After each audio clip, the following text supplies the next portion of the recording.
Estás escuchando La Nación Podcast. A continuación, Andrés Hatum te lleva de paseo por el mundo profesional para pensar, reflexionar y actuar en carreras extraordinarias para gente común.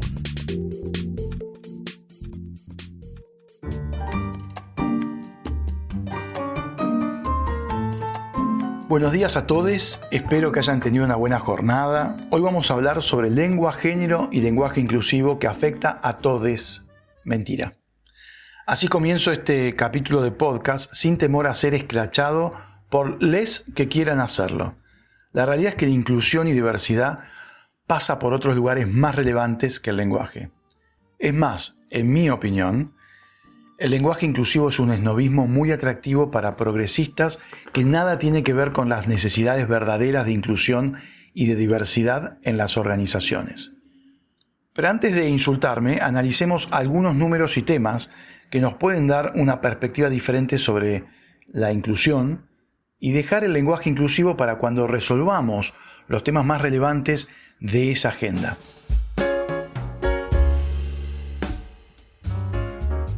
Yo creo que hay 4 grandes temas en la agenda de inclusión.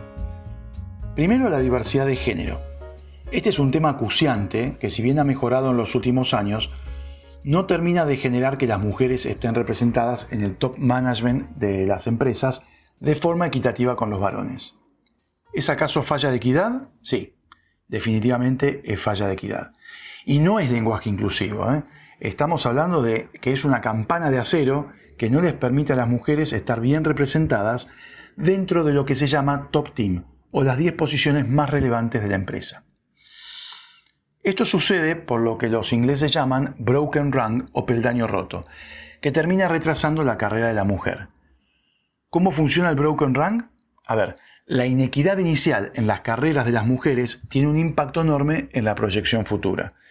Como los hombres superan a las mujeres al inicio de la carrera profesional, o sea, en cantidad de hombres que comienzan a trabajar respecto a y que tienen oportunidad, por supuesto, de crecimiento laboral, hay menos mujeres para contratar o promover en posiciones senior.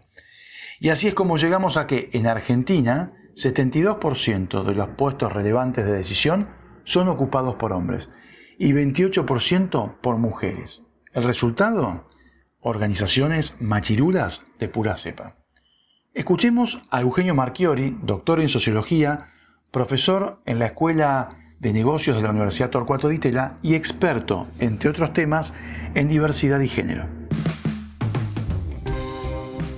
Bueno, diría que el primer paso para fomentar la diversidad en la organización es reconocer que diversidad es un eufemismo para no mencionar el verdadero problema que es la discriminación.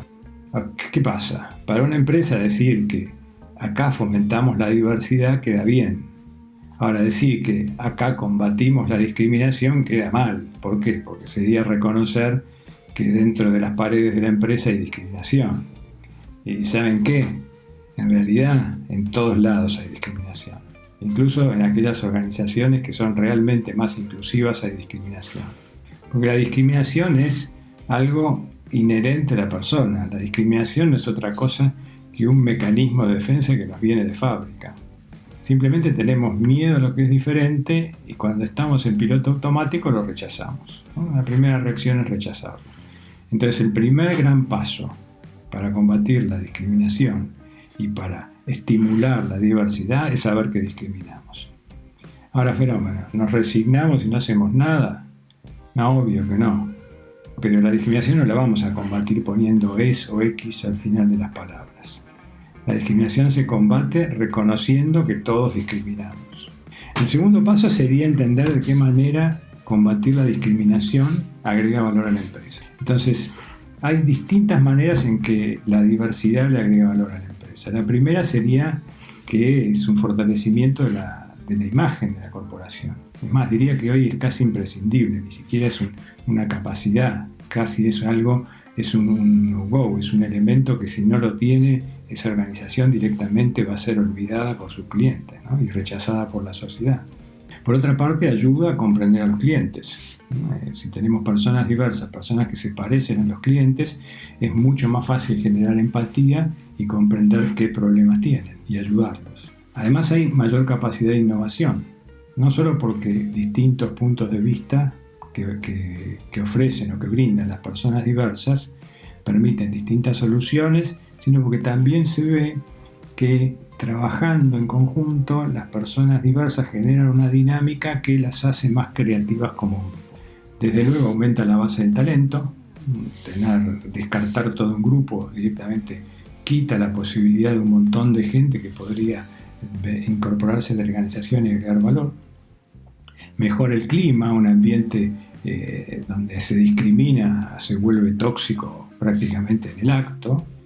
Y lo más curioso y lo que tal vez hoy está ayudando más a que las empresas tengan en cuenta la diversidad y digamos, le pongan su esfuerzo para estimularla, es que hay muestras hoy, hay pruebas, hay estudios que muestran que hay una correlación entre la diversidad y los resultados económicos. Entonces, más allá de todas estas razones, más allá de que es un caso de negocios, a la discriminación hay que combatirla porque está mal. Porque cuando discriminamos hay gente que sufre, hay gente que la pasa mal. Y la verdad que con eso debería ser suficiente. El segundo tema de la agenda de inclusión es el desempleo joven. El desempleo afecta más a los jóvenes argentinos que a los adultos.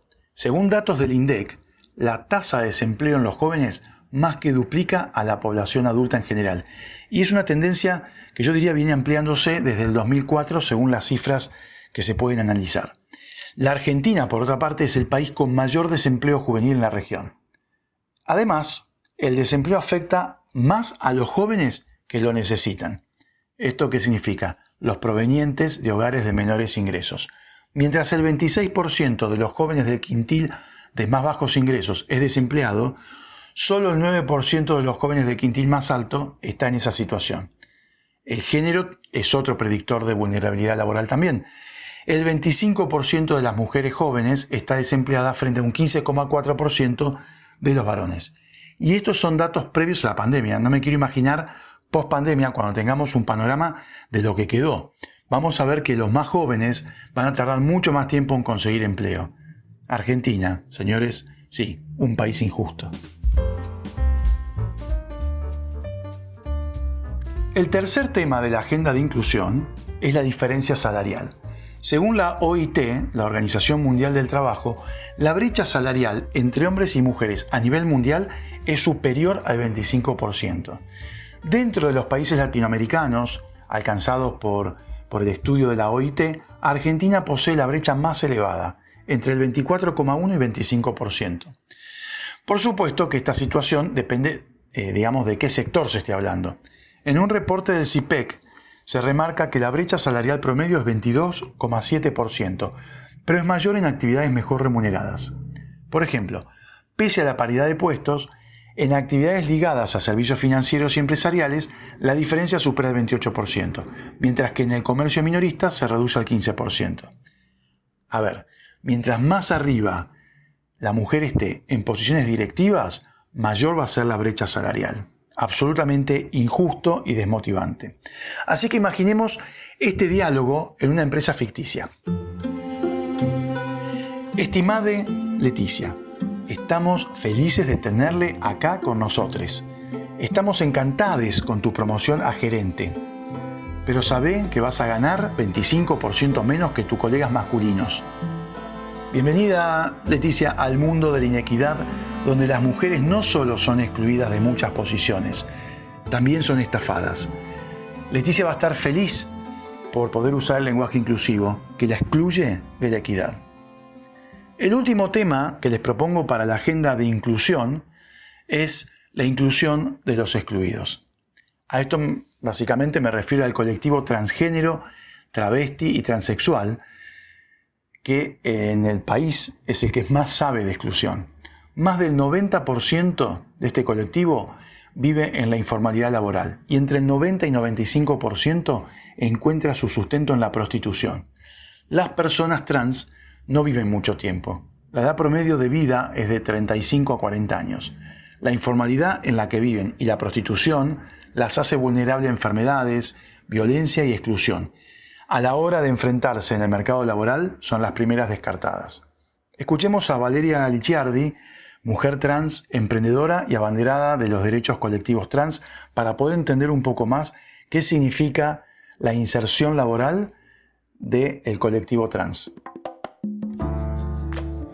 Muchas veces los números pueden sonar fríos, pero también nos pueden ayudar a comprender algunas cuestiones. En este caso, hablando de la población travesti trans en Argentina, podemos decir que el 90% de la población no accede a un trabajo formal, no termina sus estudios secundarios y en muchos casos son expulsadas de sus casas a muy temprana edad. Esto genera, todo un sistema que muchas personas trans no puedan seguir evolucionando, creciendo ni proyectando una vida. El único destino que se encuentra es el del trabajo sexual. Durante muchos años, la comunidad travesti trans luchó por una ley de identidad de género, la cual se logró y que funciona como ejemplificadora para muchos países que nos están mirando en materia de derechos humanos. Actualmente estamos trabajando por una ley de inclusión laboral travesti trans, ya que nosotras, las personas travestis y trans, circulamos en lugares públicos y privados, pero no ocupamos esos lugares. Por eso es importante que puedan acompañarnos y que puedan darnos ese voto de confianza para que con nuestro entusiasmo, con nuestras ganas, podamos ir desarrollando y creciendo para insertarnos en una sociedad un poco más igualitaria y más justa. Necesitamos cambiar ese imaginario cultural que nos piensa a las personas trans solo en la prostitución o el trabajo sexual. Necesitamos mostrar esa otra manera de existir. El mercado laboral mira a otro lugar cuando de una persona trans se trata. Cuando piden un CV, ¿qué CV puede tener una persona trans? Una persona que fue estigmatizada toda la vida, obvio que se le hace cuesta arriba. No tiene estudios, no tiene experiencias, nada. Las que pudieran hacer un recorrido laboral es porque no las echaron de sus casas. Volvamos para cerrar al lenguaje inclusivo. Es cierto que el lenguaje inclusivo incluye identidades que no se identifican con uno o con otro. También es cierto que el lenguaje inclusivo no cambia la situación de los excluidos, pero les da visibilidad. Ahora bien, teniendo en cuenta todo lo anterior, el lenguaje inclusivo es una estética bonita de un problema mucho más difícil que hay que resolver primero. Es muy divertido usar el lenguaje inclusivo en las redes sociales o en alguna charla con amigos. Queda canchero. Pero me gustaría saber si a aquellos que nos llegan a fin de mes les importa el lenguaje inclusivo.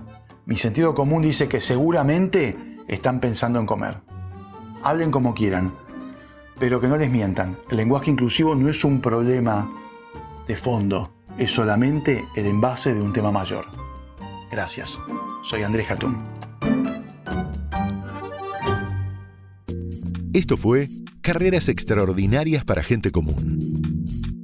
Un podcast exclusivo de La Nación. Escucha todos los programas de La Nación Podcast en www.lanacion.com.ar. Suscríbete para no perderte ningún episodio. Estamos en Spotify, Apple Podcast, Google Podcast y en tu reproductor de podcast favorito. Seguí escuchando La Nación Podcast.